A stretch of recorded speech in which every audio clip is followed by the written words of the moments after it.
Hello दोस्तों, कैसे हैं आप सब। मैं इंजीनियर गिरीश ठाकरे फिर एक बार आपका स्वागत करता हूं मेरे यूट्यूब चैनल पे, जिसका नाम है रॉयल सिविल इंजीनियर। दोस्तों, आज के वीडियो में हम कुछ इंपॉर्टेंट इंटरव्यू क्वेश्चंस और कुछ इंपॉर्टेंट पॉइंट्स के ऊपर जानकारी लेने वाले हैं। और अगर आपने ये वीडियो बिना स्किप किए आखिर तक देख लिया तो आपको इंटरव्यू में प्रॉब्लम फेस करना नहीं पड़ेगा, साथ ही आपको एक अच्छी नॉलेज ज़रूर मिलेगी। तो शुरू करते हैं दोस्तों आज का वीडियो, जो कि है important points for civil engineers. तो दोस्तों, इंटरव्यू में सिविल इंजीनियर को बेंट अप बार के ऊपर अक्सर सवाल पूछा जाता है, इसीलिए मैंने पहला पॉइंट लिया है व्हाट इज बेंट अप बार। तो दोस्तों, जो स्टील बार स्लैब की कॉम्प्रेसिव स्ट्रेस को कम करने के लिए प्लेस किया जाता है उसे बेंट अप बार कहते हैं। बेंट अप बार को क्रैंक बार भी कहा जाता है। दोस्तों, नॉर्मली बेंट अप बार या क्रैंक बार का एंगल जो होता है वो 45 डिग्री होता है। दोस्तों, बेंट अप बार भी एक बड़ा टॉपिक है, तो इसके लिए एक सेपरेट वीडियो में बेंट अप बार के ऊपर जल्दी अपलोड करूंगा। बस आपको इंटरव्यू के लिए इतना जानना है कि बेंट अप बार क्यों प्रोवाइड किया जाता है, to make RCC slab safe from compressive stresses. चलते हैं दोस्तों नेक्स्ट पॉइंट की तरफ। दूसरा इंटरव्यू क्वेश्चन जो आपको पूछा जा सकता है, व्हाट इज स्ट्रक्चर। तो दोस्तों, पहले आपको यह समझना है कि स्ट्रक्चर को रिजिड फ्रेम भी कहते हैं। तो स्ट्रक्चर यानी जिसमें मेंबर को एक दूसरे से ज्वाइन करके या अरेंजमेंट करके लोड को ट्रांसफर किया जाता है, उसे स्ट्रक्चर कहते हैं।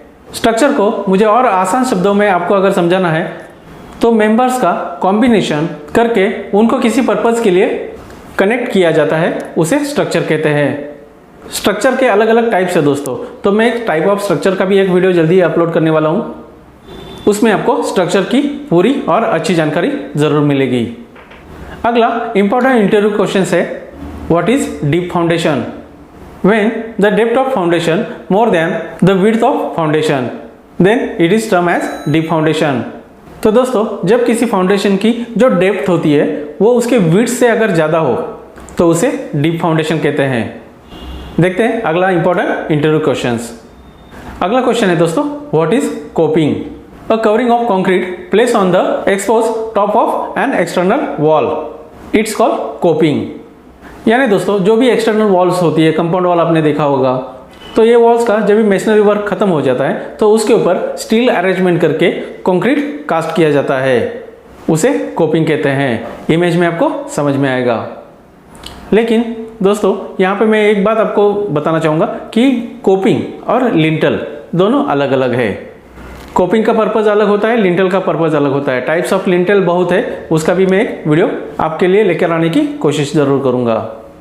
अगला क्वेश्चन है दोस्तों, व्हाई वीप होल प्रोवाइडेड। तो दोस्तों, सबसे पहले ये समझना होगा कि वीप होल है क्या, फिर हम जानेंगे कि उसे क्यों प्रोवाइड किया जाता है। तो दोस्तों, आपने जितनी भी रिटर्निंग वॉल्स देखी होगी उनमें से ज़्यादातर वॉल्स में आपको 3 इंच या 4 इंच का एक पाइप दिखाई दिया होगा, उसे वीप होल कहते हैं। तो आगे समझते हैं कि वीप होल्स क्यों प्रोवाइड किया जाता है रिटेनिंग वॉल में।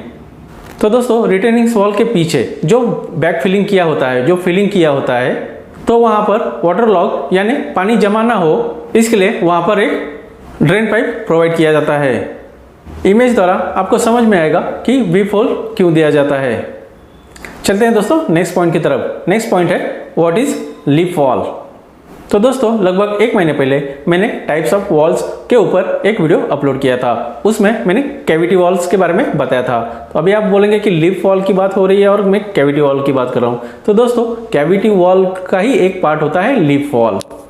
The inner section of cavity wall is generally known as leaf wall. Image द्वारा मैं आपको बताने की कोशिश कर रहा हूँ।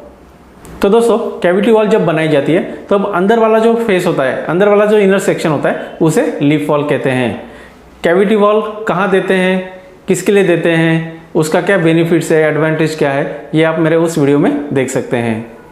चलते हैं अगला इंपॉर्टेंट क्वेश्चंस जो कि हमेशा पूछा जाता है और इसका आंसर एक सिविल इंजीनियर को ज़रूर मालूम होना चाहिए दोस्तों। तो देखते हैं कौन सा है वो important question. What are the causes of building collapse. दोस्तों, यहाँ पर एक बात मजे की है कि एक सिविल इंजीनियर हमेशा क्या करता है, एक बिल्डिंग को खड़ा करता है, बिल्डिंग बनाता है, कंस्ट्रक्शन करता है। लेकिन इंटरव्यू में आपको पूछा जाएगा कि बिल्डिंग्स कोलैप्स क्यों होती है, तो इसका भी आंसर एक सिविल इंजीनियर को मालूम होना चाहिए। तो सबसे मेन और इम्पोर्टेंट रीजन है दोस्तों बिल्डिंग कोलैप्स होने का, वो है वीक फाउंडेशन। अगर फाउंडेशन को बिल्डिंग के स्ट्रक्चर के हिसाब से डिजाइन नहीं किया गया हो तो बिल्डिंग कोलैप्स ही होगी दोस्तों।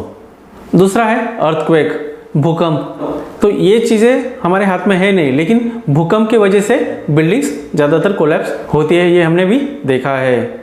तीसरा है बॉम्बिंग। तो दोस्तों जब दो देशों में युद्ध होता है, वॉर होती है, तो एक दूसरे पे बॉम्ब डालते हैं तो बिल्डिंग्स कोलैप्स ही होनी है। हालांकि ये बताना जरूरी नहीं था, बॉम्ब डालेंगे तो बिल्डिंग कोलैप्स ही होगी, और क्या होगा। देखते हैं अगला रीजन। अगला है हरिकेन्स यानी चक्रवात, जिसे मेरी मातृभाषा में चक्री बादल कहा जाता है। तो दोस्तों चक्रवात की वजह से भी बिल्डिंग्स कोलैप्स हो सकती है, क्योंकि हवा, पानी, आग, इनमें बहुत ताकत होती है। और आखिरी है नेचुरल डिजास्टर। तो अभी आप कहेंगे कि नेचुरल डिजास्टर में आपने अर्थक्वेक भी बोल दिया, चक्रवात भी बता दिया, तो अब कौन सा बचा है। तो दोस्तों कभी कभार लैंडस्लाइड होती है, फ्लड आ जाता है, तो ये सब नेचुरल डिजास्टर है, उसके वजह से भी बिल्डिंग कोलैप्स हो सकती है। चलते हैं अगले पॉइंट की तरफ। तो दोस्तों अगला क्वेश्चन है व्हाट इज सीपीएम। तो दोस्तों सीपीएम यानी क्रिटिकल पाथ मेथड। यह एक मेथड है कंस्ट्रक्शन में, जो कि आपके कंस्ट्रक्शन की एक्टिविटी, जो टास्क होते हैं, उनको रिप्रेजेंट करने के लिए सीपीएम का यूज किया जाता है। नेक्स्ट क्वेश्चन है दोस्तों what is toothing in masonry. तो टूथिंग कहाँ पे प्रोवाइड किया जाता है, मैं आपको एक इमेज द्वारा एक्सप्लेन करता हूँ। तो ये देखिए दोस्तों, ये इमेज आपको बता रही है कि यहाँ पे एक ब्रिक वॉल, यहाँ पर एक आधे पोर्शन में ब्रिक वॉल हो गई है। उसके आगे भी जब ब्रिक वॉल को हमें एक्सटेंड करना है तो वहां पे प्रॉपर तरीके से जॉइंट होना चाहिए मेसनरी का। इसके लिए वहां पे वो टूथिंग यानी जिसको कंस्ट्रक्शन या साइट लैंग्वेज में दाता भी बोला जाता है, दाता छोड़ा जाता है, ताकि आप फ्यूचर में उसके आगे जब भी ब्रिक वर्क करें तो वो जो दोनों का जॉइंट होता है वो प्रॉपर होना चाहिए, एक जान होना चाहिए, उसे टूथिंग कहते हैं। देखते हैं अगला important question, how many types of splices. Splices यानी क्या दोस्तों, स्प्लाइसेस यानी जॉइंट। तो रिइंफोर्समेंट में हमने देखा है कि लैप जॉइंट, जिसे लैप स्प्लाइस भी कहा जाता है, ऐसे ही वेल्ड स्प्लाइस और एंड बेरिंग स्प्लाइस, ये स्प्लाइस के टाइप्स है। देखते हैं अगला इंपॉर्टेंट इंटरव्यू क्वेश्चन जो है व्हाई ब्रेसिंग इज इंपॉर्टेंट। बहुत ही इंपॉर्टेंट क्वेश्चन है दोस्तों। तो सबसे पहले मैं आपको ब्रेसिंग का एक इमेज दिखाता हूं, ताकि आपको आइडिया आ जाएगी ब्रेसिंग क्या होता है। फिर हम जानेंगे कि ब्रेसिंग क्यों इंपॉर्टेंट होता है। तो दोस्तों जब भी हम लोग बिल्डिंग का कंस्ट्रक्शन करते हैं या कोई भी कमर्शियल कंस्ट्रक्शन करते हैं, तो कंस्ट्रक्शन में जब भी स्पैन जो होता है वो बड़ा होता है, जो लॉन्ग स्पैन होता है, वहां पे हमें ब्रेसिंग प्रोवाइड करनी होती है, क्योंकि लॉन्ग स्पैन होने की वजह से वो कोलैप्स होने का ज्यादा डर रहता है। तो ब्रेसिंग क्या करती है, उसे स्टेबिलिटी प्रोवाइड करती है। तो ब्रेसिंग क्यों इंपॉर्टेंट है, to prevent collapse and ensure stability. देखते हैं अगला पॉइंट। अगला पॉइंट है दोस्तों चेयर स्पेसिंग इन रिइंफोर्समेंट। तो रिइंफोर्समेंट में एक चेयर्स भी एक इंपॉर्टेंट फैक्टर है दोस्तों। तो चेयर्स क्यों प्रोवाइड की जाती है, स्टील रिइंफोर्समेंट में चेयर जब भी हम लोग प्रोवाइड करते हैं तो उसका स्पेसिंग कितना होना चाहिए, ये भी एक इंपॉर्टेंट फैक्टर है। तो chair maximum spacing is 1 metre और 1 चेयर पर 1 स्क्वायर मीटर। तो 1 स्क्वायर मीटर में एक ही चेयर आनी चाहिए, ये स्पेसिंग होता है दोस्तों।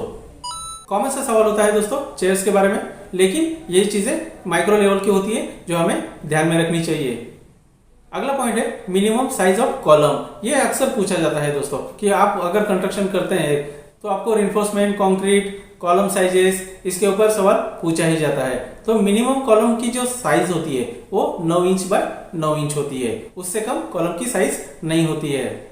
The size of column should not less than 9 inch by 9 inch. Second last important question है दोस्तों व्हाट इज नेक कॉलम। मैंने टाइप्स ऑफ कॉलम्स के ऊपर भी एक वीडियो अपलोड किया था, उसके बाद भी मैंने एक वीडियो में नेक कॉलम के बारे में बताया है। फिर भी यहाँ पे एक बात मेंशन करना चाहूंगा आपके साथ, the part of column which comes between the top of footing to bottom of ground beam, यानी फुटिंग से लेके ग्राउंड का जो बीम होता है उसके नीचे जो कॉलम का स्पेस होता है उसे नेक कॉलम कहा जाता है। चलते हैं हमारे आज के आखिरी इंपॉर्टेंट क्वेश्चन की तरफ। What is development length. The length of bar necessary to develop the full strength of the bar is called development length. तो दोस्तों ये कुछ इंपॉर्टेंट इंटरव्यू क्वेश्चंस थे जो मुझे लगे कि मुझे आपके साथ शेयर करने चाहिए, ताकि आप किसी भी इंटरव्यू में जाए तो आपको कोई प्रॉब्लम फेस ना हो। ऐसे ही मेरी general notes for civil engineer की सीरीज चालू है, उसमें भी मैं ऐसे इंटरव्यू क्वेश्चंस बताते रहता हूँ, आपके साथ शेयर करता रहता हूँ। दोस्तों एक जरूरी बात शेयर करना चाहता हूँ कि मेरे चैनल पे जो व्यूवर्स है उसमें से 50% लोगों ने अभी तक मेरे चैनल को सब्सक्राइब नहीं किया है। यानी 100 लोग जब भी मेरे चैनल को देखते हैं उसमें से 50 लोगों ने ही सब्सक्राइब किया होता है। 50 लोग जो ऐसा है जो मेरा हर वीडियो देखते हैं लेकिन अभी तक उन्होंने सब्सक्राइब नहीं किया है। तो दोस्तों अगर आपको मेरे वीडियो पसंद आते हैं, मेरी ये कोशिश आपको अच्छी लगती है, तो प्लीज मेरे चैनल को सब्सक्राइब करिए, ताकि मुझे और प्रोत्साहन मिले और मैं अच्छे वीडियो आपके लिए बनाता रहूं। सब्सक्राइब करने के साथ बेल आइकन को भी दबाना ना भूलें, क्योंकि मैं जब भी वीडियो अपलोड करूं तो आपको सबसे पहले नोटिफिकेशन मिलती रहे। दोस्तों अगर आज का वीडियो आपको पसंद आया है तो लाइक और शेयर जरूर करिए। तो दोस्तों आज के लिए बस इतना ही, कल फिर मिलेंगे नए वीडियो में नए टॉपिक के साथ। तब तक के लिए धन्यवाद।